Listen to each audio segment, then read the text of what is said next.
यह एक real story है, एक किन्नर की जिसे हम हिजड़ा कहते हैं। उससे एक दिन मुलाकात हुई। किन्नर था वो। मैंने उससे उसका नाम पूछा और उसने अपना नाम हेमा बताया। मैंने उससे पूछा कैसे हुआ ये सब, कैसे बने तुम किन्नर? तो उसने मेरी तरफ एक अजीब निगाह से देखा और कहा कैसे बने मतलब? वो जो ऊपर वाला बना कर भेजा मैं वही हूँ।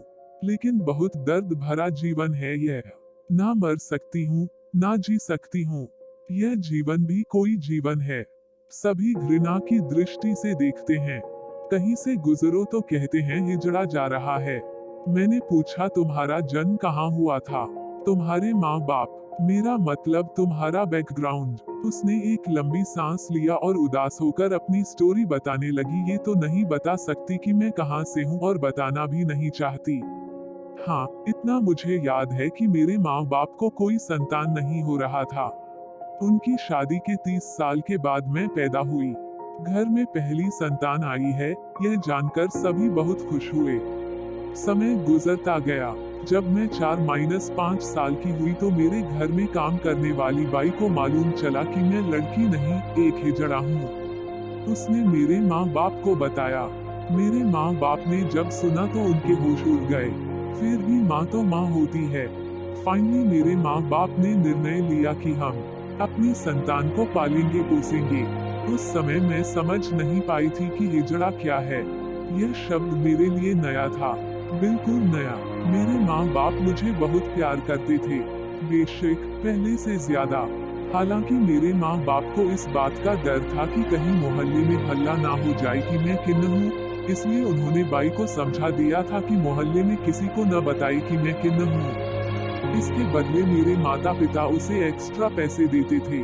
समय गुजरता गया और देखते देखते मेरी उम्र 15 साल की हो गई और यहीं से शुरू हुई मेरी स्टोरी लड़की से किन्नर बनने की। मेरी आवाज बदलने लगी, मेरा चाल ढाल बदलने लगा। मैं खुद हो परेशान हो उठी कि ये मेरे साथ क्या हो रहा है और क्यों हो रहा है, और क्या मैं सचमुच किन्नर हूँ? कहते हैं कि सच्चाई बहुत दिनों तक छुप नहीं सकती। एक दिन मोहल्ले में एक लड़के के साथ मेरा झगड़ा हुआ। काफी भीड़ इकट्ठी हो गई और गुस्से में ऑटोमेटिक एक किन्नर की तरह तालियां पीट पीट कर उस लड़के को गाली देने लगी। और सब देखकर दंग हो गए और यहाँ पर राज खुल गया कि मैं एक किन्नर हूँ। मोहल्ले में मेरे माँ बाप का चलना मुश्किल हो गया। इधर मेरे में भी बहुत बदलाव आने शुरू हो गए।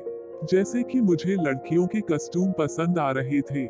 मैं कभी माँ की साड़ी पहन लेती थी, कभी मुझे समीज सलवार पहनने का मन करता था, कभी लिपस्टिक और चूड़ियां पहन लेती थी। अब मुझे भी विश्वास हो चुका था कि मैं ना तो मर्द ना हूँ, ना ही औरत।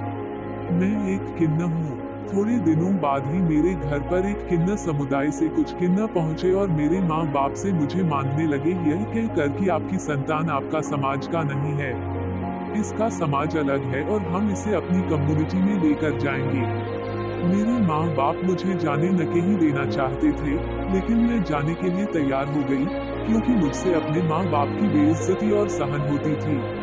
मेरे माता पिता की आंख में आंसू थे और जाते वक्त उनसे मैंने वादा किया कि मैं उनकी संतान हूँ और हमेशा रहूंगी, उनसे हमेशा मिलने आया करूंगी।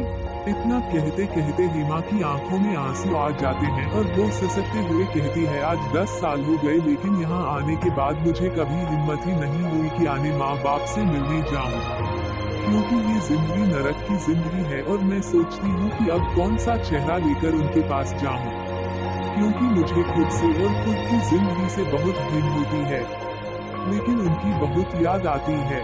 बचपन में ही उन्हें पता चल गया था कि मैं किन्नर हूँ, फिर भी उन्होंने मुझे बहुत प्यार दिया और उसके बाद उतना प्यार कभी किसी ने नहीं।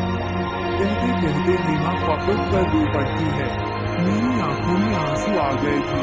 मैंने हेमा के कंधे पर हाथ रखा और सांत्वना देते हुए कहा, हेमा, जो तकदीर में लिखा होता है वही होता है और वही मिलता है। शायद भगवान को यही मंजूर था, पर तुम बहुत खुशनसीब हो कि तुम्हारे माँ बाप ने सच जानने के बाद भी इतना प्यार दिया था और बहुत साहसी भी हो कि अपने माँ बाप की इज्जत के लिए तुमने अपना रास्ता चुना। हेमा अपनी आँख के आंसुओं को पोंछते हुए कहती है, खून आता है मुझे इस समाज पर और समाज के लोगों पर।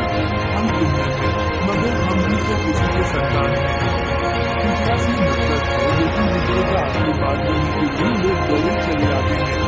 हम भगवान से यही दुआ करते हैं कि कभी किसी को हिजड़ा मत बनाना, क्योंकि यह सुन भी बहुत दर्द देती है। खैर जो भी है, जियो तो बनता है और जिएंगे भी। पहली बार अपनी कहानी किसी को बताई, अच्छा लगा, थोड़ा दिल हल्का हो गया। बहुत दिन से अच्छे से रो भी नहीं पाई थी, लेकिन आज फिर अचानक हेमा वहाँ से जाते हुए कहती है मुझे जरूरी काम है, जाना होगा, और बाय कहकर वहाँ से चली जाती है। मैं वही खड़ा स्तब्ध और खामोश हेमा को जाते हुए देख था। उसकी कहानी, उसकी जिंदगी का सफर, उसकी आंखों के आंसू अभी तक मुझे कचोट रहे थे, लेकिन हेमा की यह दर्द भरी स्टोरी मुझे हजारों सवाल पूछ रहे थे, जिसका जवाब मेरे पास नहीं था। दोस्तों, यह सिर्फ एक हेमा की स्टोरी नहीं है, ऐसी हजारों हेमा की कई कहानियां हैं जो हमें सोचने पाए मजबूर करती हैं कि क्या किन्ना बुरे होते हैं, क्या उन्हें समाज में अच्छी जिंदगी जीने का कोई हक नहीं, आखिर क्यों? सवाल आप सब के लिए है। खैर, मैं हेमा के लिए यही दुआ करती हूँ कि वो जिस परिस्थिति में है, जहाँ भी है, उसका सिलसिला जिंदगी का चलता रहे और वो अपनी दुनिया में ही हमेशा मुस्कुराती रहे। मिलते हैं दोस्तों जल्दी ही एक नई पोस्ट के साथ, तब तक के लिए बाय बाय।